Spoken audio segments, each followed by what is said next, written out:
Welcome to HFY Galactic Stories, original science fiction tales, where humans face impossible odds, and the galaxy pays the price for its ignorance. Listen carefully. This is where legends are born. The price of trust. Commander Rachel Torres was standing on the observation deck of the battleship Perseverance. She was looking at the stars through the window. The Nexus Gate was right in front of her fleet. It looked like an old monument. The Nexus Gate was made of crystal. It was glowing with a lot of energy. This energy had been helping people talk to each other for a long time. The battleship Perseverance and the Nexus Gate were surrounded by 47 warships. They were all lined up, ready to go. The people on these warships were waiting for something to happen. Commander Rachel Torres had been in charge of a fleet before. This time it felt weird. The Galactic Coalition had sent a message for help. It said it was very important. They said the threat level was catastrophic. Commander Rachel Torres and the Nexus Gate were about to face something. The Shroud came out of the space 3 months ago. The Shroud is not like bad people the galaxy has seen. The Shroud does not back down. The Shroud just keeps taking over. Planet after planet has gone dark, whole star systems disappearing behind walls that mess with reality. The Coalition tried everything against the Shroud. Saw their armies break like glass when they hit a rock. Now the Coalition has asked for humanity's help because that is what they always do when things get too tough for them to handle on their own. The Shroud is still there and humanity has to deal with the Shroud now. Rachel's second officer, Lieutenant Marcus Webb, came to her with a data pad. The look on his face was really determined, like every other human soldier Rachel had been in charge of. "Ma'am, the Coalition forces are checking in," he said. "The Astralese Collective has put their warships, the Dreadnoughts, at Sector 7. The Kelthani have set up their particle cannons along the southern edge. The Astralese Collective and the Kelthani and the VRYN are all getting ready for a fight. The VRYN swarm fighters are hanging out in the upper parts of the battlefield." Rachel said, "What about the Mordain?" The Mordain were the ones in charge of the Coalition. They were very good at planning, coming up with clever ideas. The Mordain were known for being smart and figuring out the way to do things. Marcus said, "They are maintaining position at the command station." His tone was very calm. Rachel heard what he did not say. The rear command station was at the back. It was always at the back, always safe, while humans were at the lines. Rachel thought about this. The humans were always in the front, the rear command station was always behind them, and the people at the command station, like Marcus, were always safe. Rachel had been fighting for the Coalition for a long time, 15 years to be exact. She saw a lot of soldiers die on many different planets, 30 to be precise, and it was all to protect species that did not even care about their sacrifice. The Astralese Collective has nice ships and a very old culture, but they think of humans as useful people who are not very smart. The Kelthani think humans are good at fighting. They do not think humans are smart like them. The VRYN do not even pay attention to humans unless they need something from them. And then there are the Mordain. The Mordain are very smart. They think about deaths like they are just numbers, in a math problem, something that is okay to lose. The Coalition that Rachel had been fighting for, it is made up of the Astralese Collective, the Kelthani, the VRYN, and the Mordain. Humanity had joined the Coalition with hope in their hearts. They were looking for something than themselves. The people of humanity believed in working and standing up for what is right. They believed in humanity being united, in humanity working, and in humanity standing together against the bad things. Rachel still believed in humanity. What it could do, even after all the terrible things that happened. She had to believe in humanity, or all the people who died would have died for nothing. That would be very sad for humanity. The tactical display turned on. High Commander Zethus of the Mordain showed up, his crystal face shining with a light that meant something was wrong. "Commander Torres, we found out the Shroud Vanguard is coming to the Nexus Gate. They will be here in 20 minutes. The Mordain forces need to stay where they are and wait for instructions," from High Commander Zethus of the Mordain. Rachel said, "I understand, High Commander." She told him that the fleet of ships is ready to go. The human fleet is all set. "Zethus said to me that my courage is really good for the Coalition," and then the transmission was over. Marcus looked at Rachel with a lot of questions in his eyes. He said to Rachel, "Ma'am, the team is standing at the gate. If the Shroud breaks through the gate, the team will feel the force of the Shroud." Rachel said this softly. "We are needed a lot in that place." "The thing is, we have always been needed a lot in that place," said Rachel. 20 minutes felt like a long time. Rachel walked around the ship to check on the crew. She saw that they were scared. They were also very determined. The crew members were people who had decided to put themselves in harm's way to protect everyone else. They used to be engineers and farmers and teachers. Now they were soldiers because someone had to defend the world. The crew believed in what they were doing. They believed in the Coalition. They believed that what they were doing was important. Rachel saw this when she looked at the crew members of the ship, the crew of the ship. She knew that they were ready to do what needed to be done. The mission was important to the crew, the coalition was important to the crew. The crew was willing to fight for the mission and the coalition. The shroud. It was like reality was screaming. The shroud was so powerful that it made reality itself seem to scream. When the shroud arrived, reality was screaming because of the shroud. The coalition ships did not come out of hyperspace like the coalition ships normally do. The ships tore through space. This made big tears that let out darkness. A lot of entities came through these tears. They were really weird shapes that hurt your eyes when you looked at them. These entities were things that should not be able to exist in the kind of space that we live in. The sensors that the coalition used to figure out what things are went totally crazy trying to understand what these entities were. All ships get to battle stations, Rachel said. She sounded really calm when she talked to the fleet. Remember what you learned in training. You have to protect the gate. You have to hold the line. Protect the gate at all costs. The gate is what we need to keep safe. Hold the line, do not let anything get past you. The line is what we are fighting for, so hold the line and protect the gate. The human fleet started shooting all at once. The energy weapons blasted through space, missiles shot towards the shroud entities, and railguns fired fast projectiles. The shroud entities started to get destroyed, their shapes falling apart from all the shots. But every time the human fleet killed one shroud entity, two more shroud entities appeared. The coalition forces were fighting from where they were stationed. The Astralese dreadnoughts shot their null cannons. The Kelthani particle beams cut through space. There were thousands of VRYNN fighters. The battle was really something to see. It was also very scary. It was like a show of destruction with the stars behind it. The Astralese dreadnoughts and the Kelthani particle beams and the VRYNN fighters were all part of this fight. The coalition forces and the Astralese dreadnoughts and the Kelthani particle beams and the VRYNN fighters were all doing their thing. The battle with the coalition forces and the Astralese dreadnoughts and the Kelthani particle beams and the VRYNN fighters was very intense. For 2 hours the human fleet held on. The ships that were positioned at the gate got hit badly. Rachel saw a lot of ships get destroyed. She saw people she had known for a time die in huge explosions of light. The Valiant got hit on and just fell apart. The Steadfast did a brave thing. It crashed into a group of shroud entities to save the Perseverance from being completely overwhelmed. The Guardian did something brave too. It made its reactor explode and that killed 50 of the enemy. The Guardian and the enemies all got destroyed together. People always found a way to hold on. Humanity always held. Then Rachel's tactical officer said something that did not make sense. Ma'am, the Astralese dreadnoughts are going back. The Astralese dreadnoughts are leaving their positions. Rachel's blood went cold. She said, I need to talk to Commander Silith. I need to talk to Commander Silith now. The channel opened. It was not Commander Silith who was on the screen. It was an officer, someone that Rachel had never seen before. Commander Torres, I have been told to tell you that the coalition forces are moving to positions. Are you talking about moving our position? Rachel said loudly. We are right in the middle of a fight.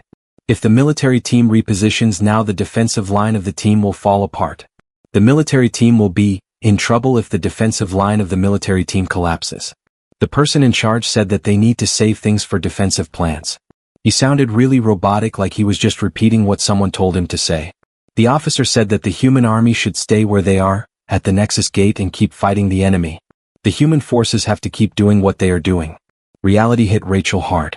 It was like someone poured water all over her. You are going to leave us, she said. You are going to leave us and we will die. The officer told them that what they are doing is very important. He said, if you do this, the coalition will be okay. The officer also said, people on Earth will know what you did and they will think you are a hero because of it. The transmission has come to an end. Rachel stood there not moving for a moment that felt like it was never going to end. The people around her on the bridge just stared, their faces showing how shocked they were. They had heard the thing. They knew what it meant. The coalition, the group of people they had been fighting for, the unity they had believed in, had just figured out that human lives were not as valuable as lives. The coalition had made a choice. It was clear that human lives were not worth as much. Marcus spoke. His voice was really struggling to stay calm. Ma'am, the Kelthani are also pulling back. The VRYNN are running everywhere. The Mordain command station is shutting down. The Kelthani and the VRYNN and the Mordain, they are all leaving. On the display, Rachel saw the coalition forces pull back in perfect sync. This was not people running around like they were scared. This was something they had thought about and planned out. The coalition forces had always meant to do this. They put people in the dangerous spot on purpose, knowing they would leave them behind. The coalition forces figured out how people they would lose and they were okay with that. They decided that the coalition forces could afford to lose some people, that people were not that important to them. The coalition forces thought that losing people was a price they could pay. Marcus looked at the commander. Said, "What are my orders, Commander?" Rachel looked at the ships that were still hers. She had 23 ships left. These ships had thousands of people on them. The people on these ships had families who were waiting for them to come home. There were kids who would not have moms or dads if something bad happened. There were moms and dads who would not have kids if something bad happened.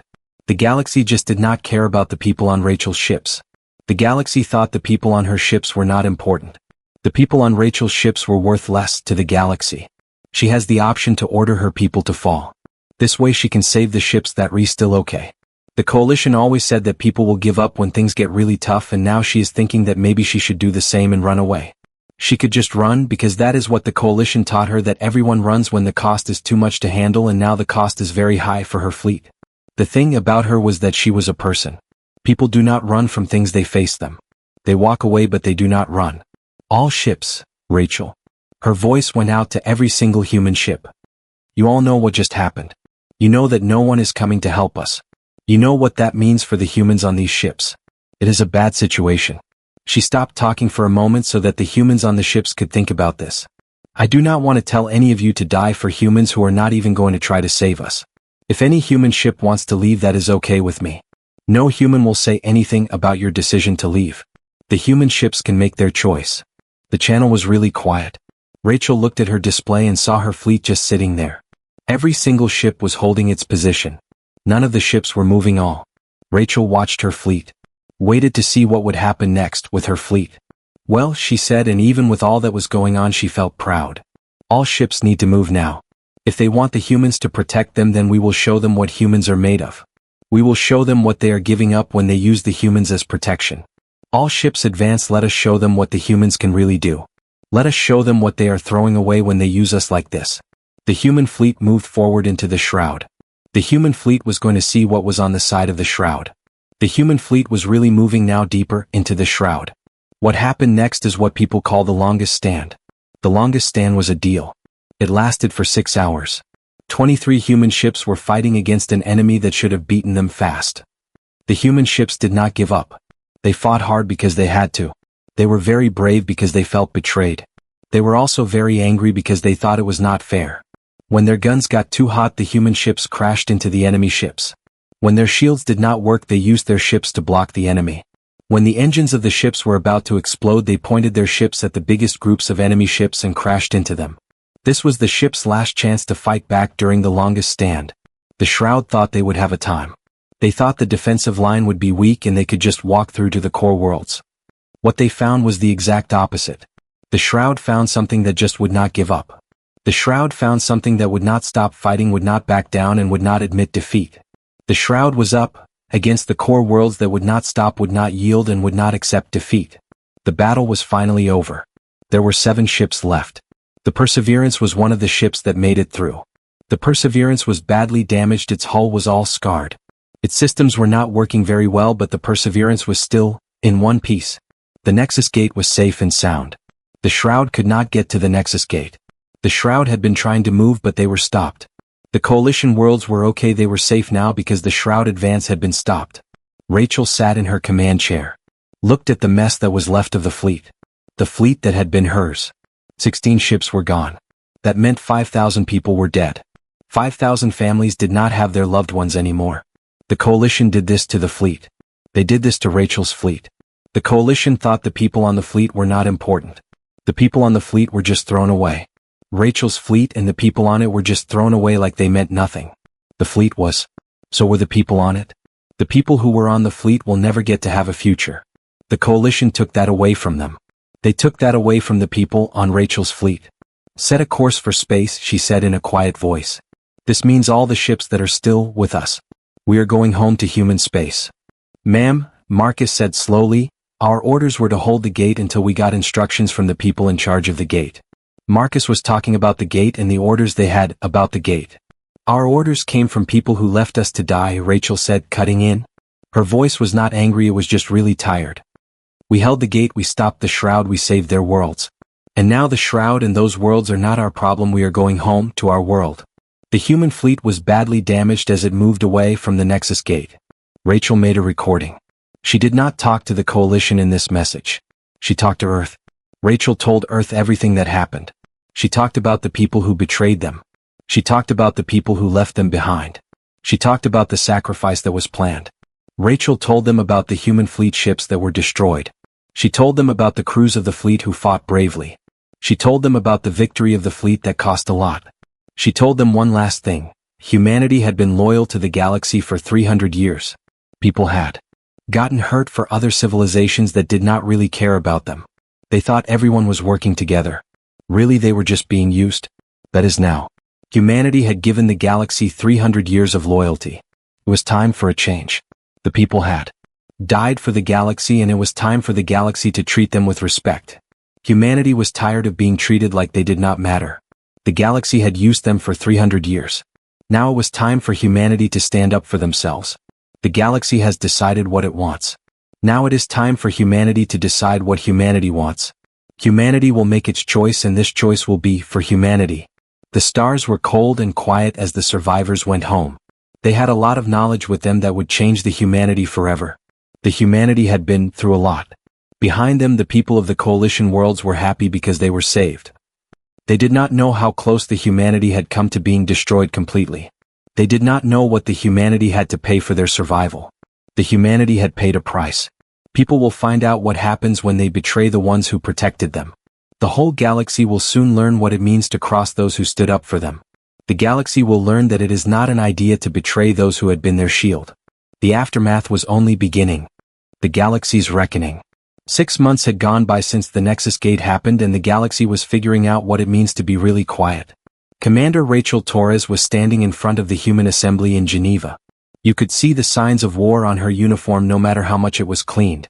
The marks would not go away. Behind her there were screens showing what was going on in the galaxy right now. Every picture was telling the story.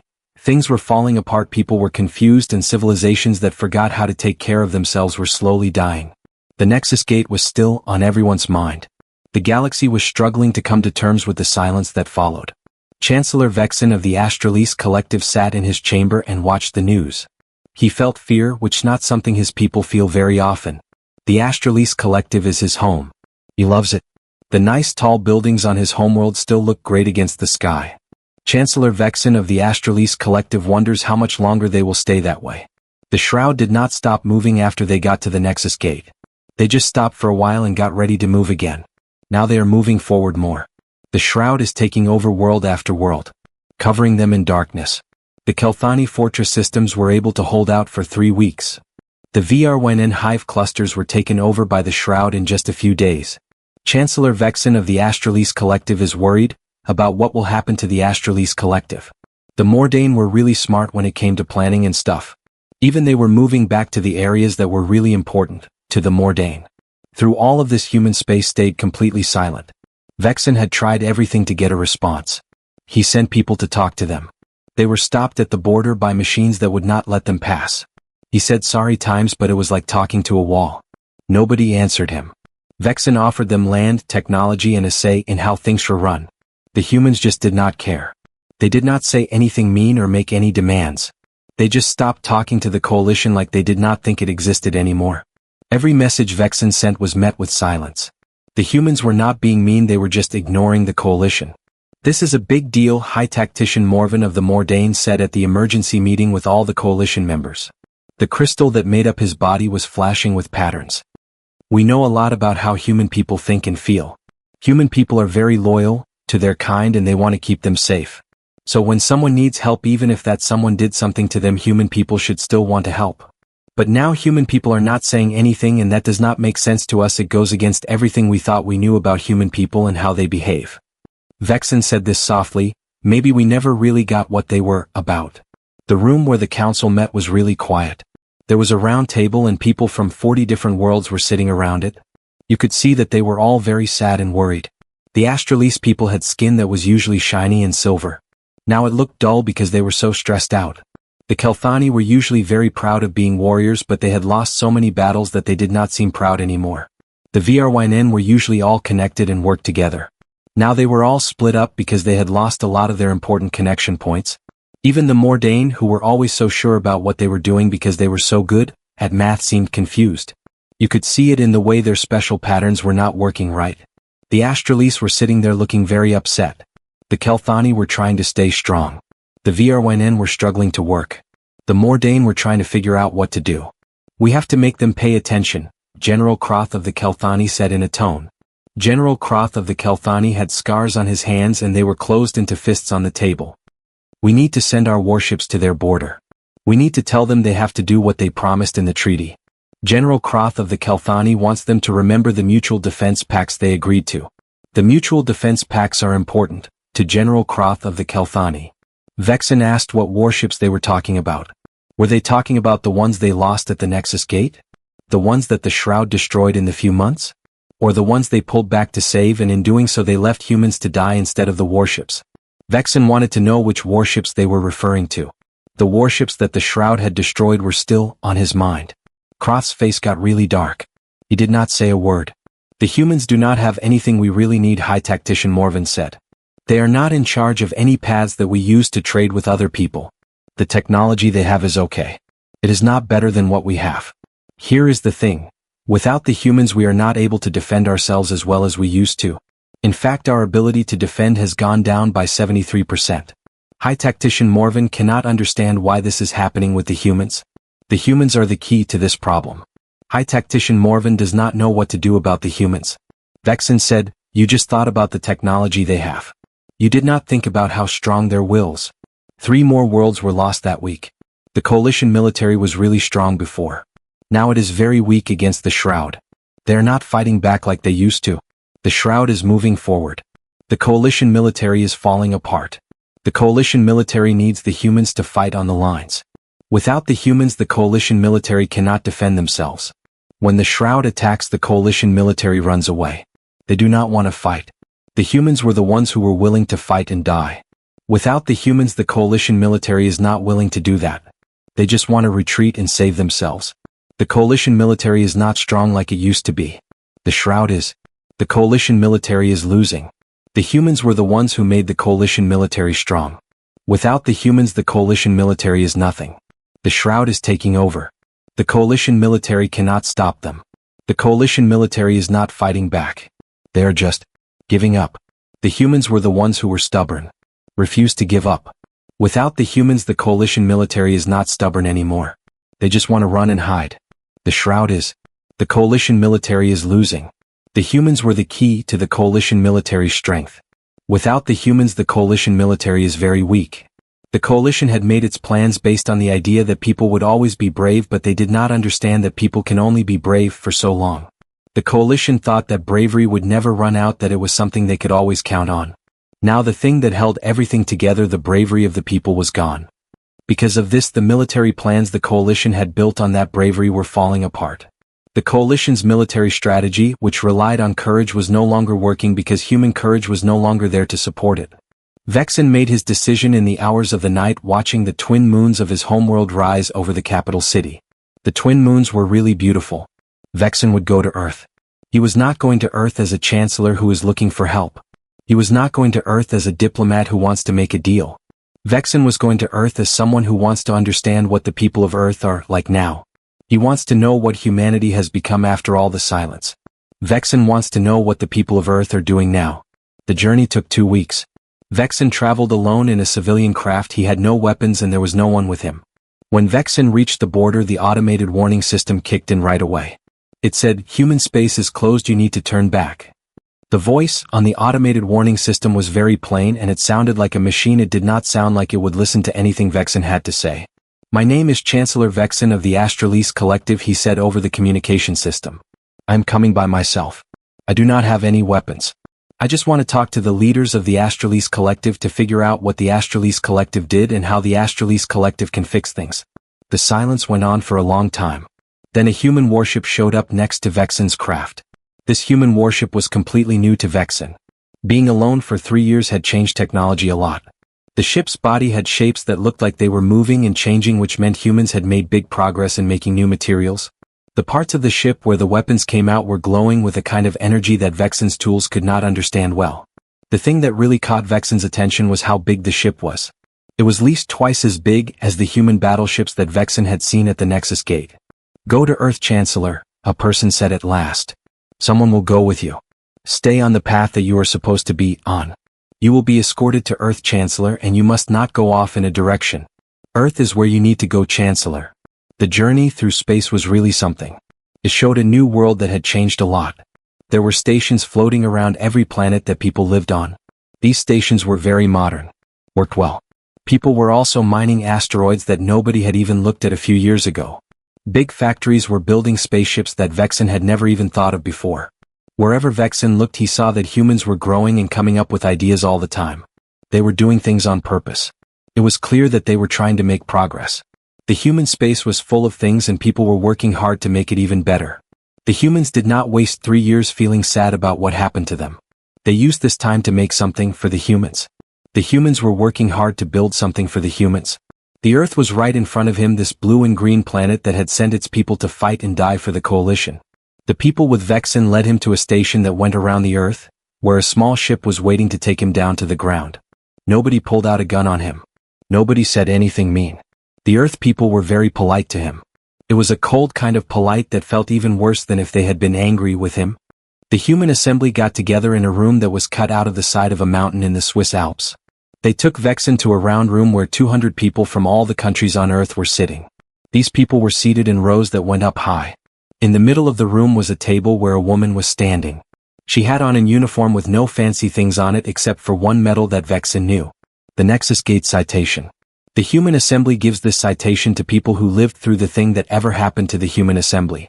The Nexus Gate Citation is a deal because it is for survivors of something really bad that happened to the human assembly. "Chancellor Vexen," the woman said. She spoke loud, clear so everyone in the room could hear her. "I am Director Sarah Chin of the Human Assembly. You wanted to know what you did. Now we will show you what Chancellor Vexen has done. Director Sarah Chin and the Human Assembly are here to show Chancellor Vexen the truth. For 3 hours, Vexen. Listen to the assembly." The assembly presented everything they had. They showed recordings from the battle at the Nexus Gate. These recordings showed coalition forces pulling out in an organized way while many humans died. The assembly also shared communication logs. These logs revealed that the decision to leave the humans behind had been made weeks before it happened. The assembly presented analyses too. These analyses covered 3 centuries of military service. They showed that humans were being used and sacrificed on purpose. The assembly also had testimony from survivors, like Commander Torres. Commander Torres and other survivors spoke clearly about what they saw. They talked about watching their fleets get destroyed while their allies ran away. The assembly presented all of this to Vexen and the others.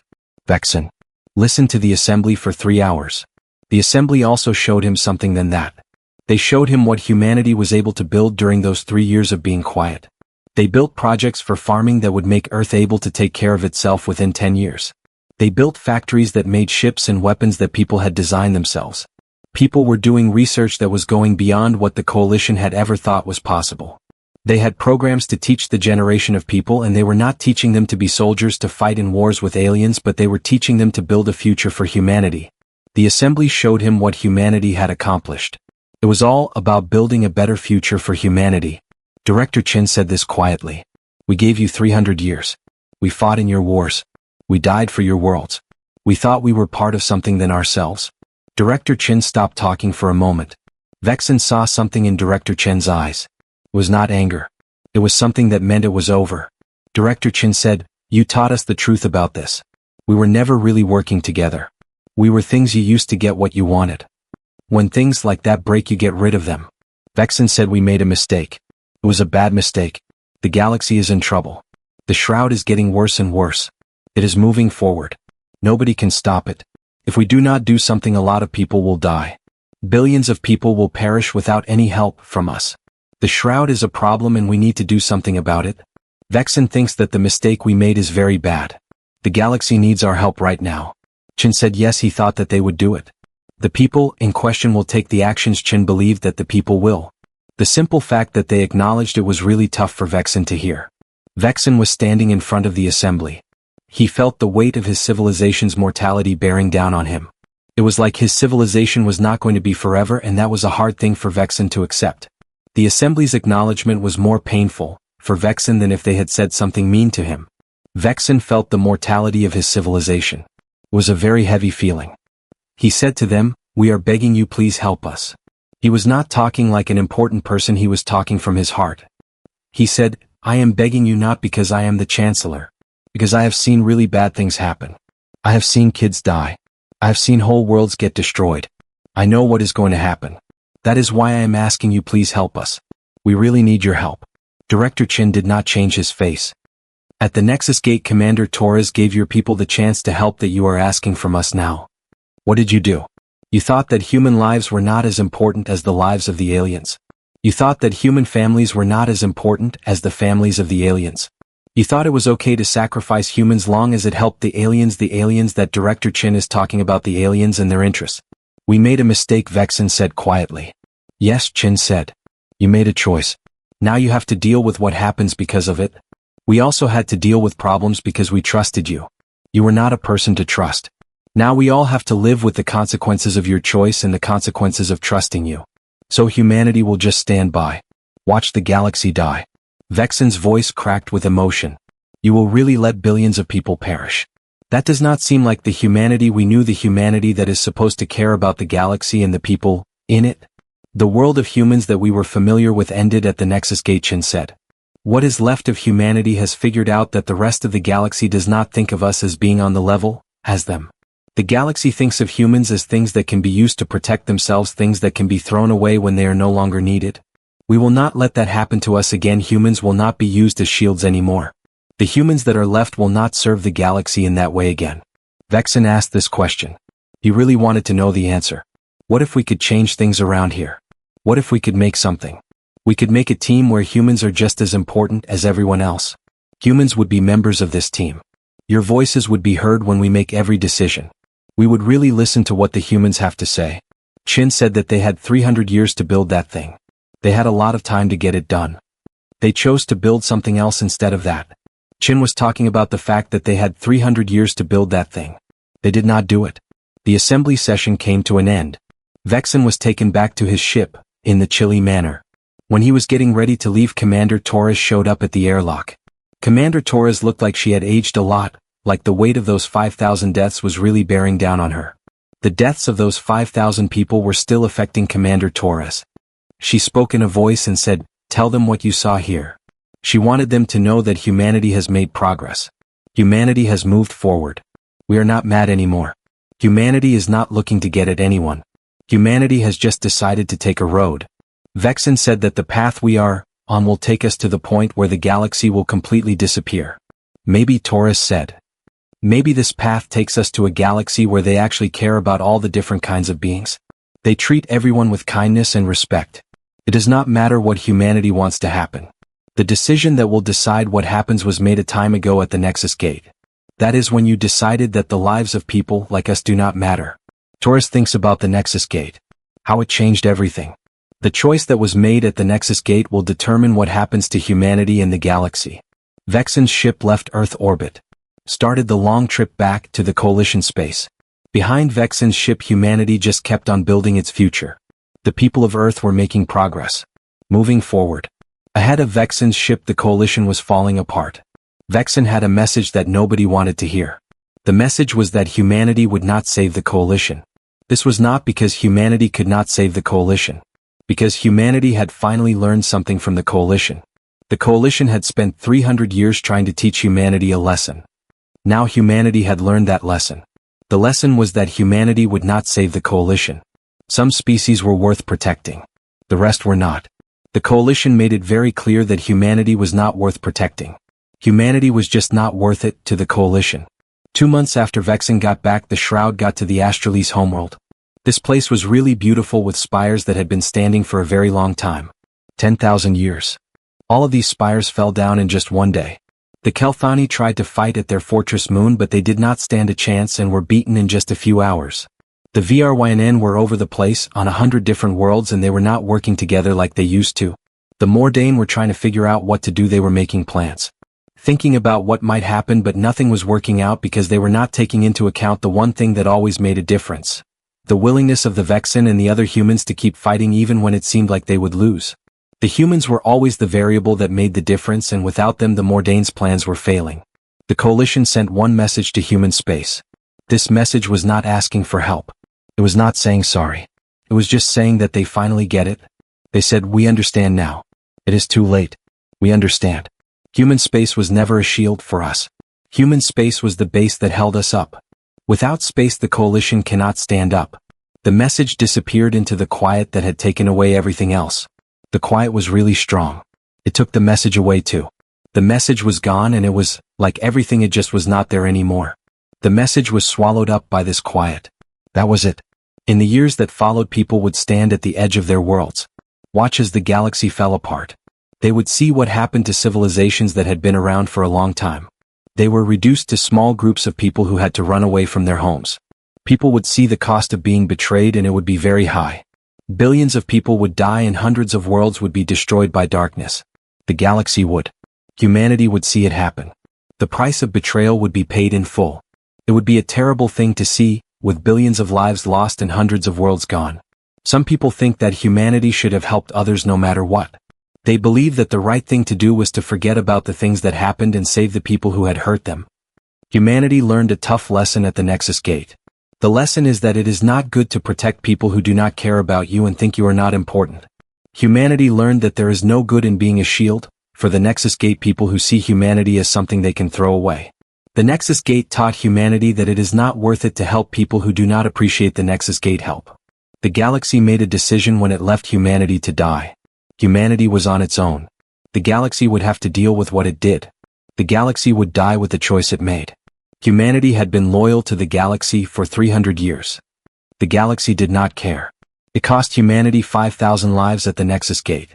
Now humanity will start over in the silence. The silence is all that is left. Humanity will build something in this silence. People wanted a place where human lives actually mattered. A place where giving your life for something really meant something. A place where humans were in charge of their lives, not just something that could be used to protect the galaxy. Human lives were important. Humans were the ones who decided what happened to them, not just a shield for the galaxy. Humanity was supposed to be strong and free making their decisions, and human lives were supposed to be valuable. The stars were really away, and they did not give off much heat as the coalition came to an end. In the quiet and dark places where people lived behind closed borders, humanity thought about the Nexus Gate, and they knew that they had made the right decision. Some people do bad things and you cannot forgive them. If you burn a bridge, it is gone for good. You cannot fix it. The galaxy is going to find this out when it's almost too late, because darkness is going to take over everything that the coalition worked for. The coalition is going to lose everything because of this darkness. And humanity, standing apart and alone, would survive.